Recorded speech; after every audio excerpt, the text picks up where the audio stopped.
Je crois que Célestin, en tout cas tel que je le connais, n'aurait pas souhaité que nous soyons tristes un jour comme celui-ci. C'était un bon vivant, c'était quelqu'un qui aimait intensément la vie, qui aimait qu'autour de lui les gens soient heureux. Et c'est pour cette raison que vous voyez autant de confrères présents ici aujourd'hui. C'est parce que c'est quelqu'un qui a été avant tout un rassembleur. Célestin fait partie de l'histoire de la presse au Bénin. D'abord de la presse privée, d'après la conférence nationale, mais ensuite, il a su étendre son aura au-delà de cette presse privée-là pour l'ensemble des médias de ce pays. C'est quelqu'un qui s'est battu, bec et ongle, pour que notre profession soit digne, pour qu'elle soit debout, pour qu'elle essaye de se professionnaliser, qu'elle essaye de faire des choses bien au service de la nation. Et cela, tout le monde le lui reconnaît. Ça n'a pas été chose facile, il faut en convenir. Ce sont des combats qui sont extrêmement difficiles dans des pays comme les nôtres. Mais il a su prendre sa part du combat.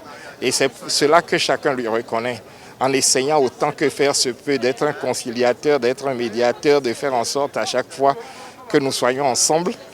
Et je pense que s'il y a quelque chose à retenir de cet homme-là, c'est vraiment sa bonne humeur qu'il mettait toujours au service de ce que nous soyons bien ensemble. Célestin Apovo, père son âme, c'est l'ami, c'est le frère. Compagnon de lutte à l'Université nationale de Bénin dans le mouvement estudiantin. Compagnon de lutte aussi pour la liberté de la presse.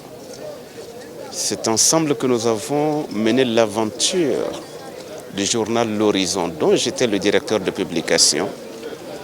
Et avant cela, c'est aussi ensemble que nous avions créé le journal Le Héros des étudiants à l'université. J'étais président des étudiants quand nous avons pris la décision de créer ce journal. Et je sais le rôle qu'il a joué avec un certain nombre d'amis et de compagnons. Au titre du journal dont j'étais le directeur de publication, L'Horizon, il s'est présenté aux élections pour être président de l'Union des journalistes de la presse privée du Bénin. Nous avons travaillé ensemble en tant que militants d'un même parti politique, Force Espoir. Nous avons travaillé dans un même cabinet ministériel. Nous avons été des compagnons de tous les jours et de tout le temps. Et ça, sa mort, c'est une dure épreuve. J'étais à l'étranger quand j'ai été réveillé, petit matin, à Charles Toko, alors que j'étais à Dakar, pour me dire notre ami est parti. Célestin, dors en paix, Dieu Tout-Puissant saura te récompenser à la hauteur de ce que tu as fait sur cette terre.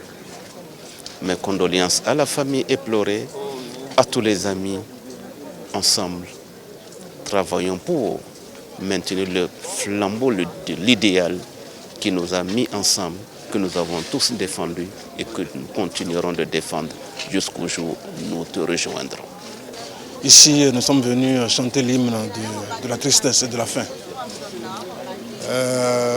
Il faut que toute la corporation des médias au Bénin retienne que l'aide de l'État en 1997, c'est Célestin Apovo. L'ODEM, c'est Célestin Apovo. La loi sur le code de l'information et de la communication votée en 2015, c'est Célestin Apovo. Célestin Apovo a été le pionnier et l'inspirateur de la presse béninoise.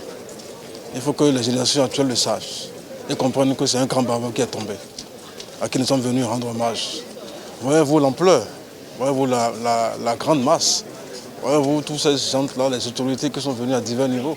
Ça prouve en suffisance combien de fois l'homme est grand et a démontré que, il a passé sur terre, cette terre, en laissant des traces. Célestin était un grand et cet hommage que nous rendons, c'est un hommage mérité. Nous souhaitons que l'âme repose en paix et que sa famille, ses enfants puissent avoir à travers leur papa l'inspiration d'un grand homme, d'un combattant, d'un juriste de haut niveau, un homme bon, un homme conciliateur, un homme de synthèse, un homme sage.